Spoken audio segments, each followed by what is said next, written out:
ஹல்லேலூயா. ஆதியிலே இருந்தவர் 3 எழுத்துக்களாம். ஆதியில் இருந்தவர் தேவான், தேவன். தேவன் அசைவாடின இடம், அது 3 எழுத்து தான் இருக்கும். ஜலம், ஜலம் 3 எழுத்து.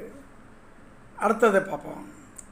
ஜலம் இருந்த இடம், அது 3 எழுத்து தான் வரும். நீலம், நிலம். அல்லேலூயா. நம்முடைய ஆண்டவர் 3 persons 1 God. நம்மை ரட்சிக்க வந்த இயேசு கிறிஸ்து பெத்லகேமில் பிறந்து கொல்கத்தா மலையில் மரித்தார். அவர் மரித்து உயர்த்தெழுந்து அங்கே பரலோகத்தில் போயிட்டு பிதாவினிடத்திலிருந்தும் பரிசுத்தாவியாகுന്ന தேவன் அனுப்பிவிட்டார். பிதாவை அனுப்பிவிட்டார் இயேசு நாமத்தினால. ஒவ்வொரு மக்களுக்கும் இயேசு உண்டு. இப்போ இயேசு கிறிஸ்து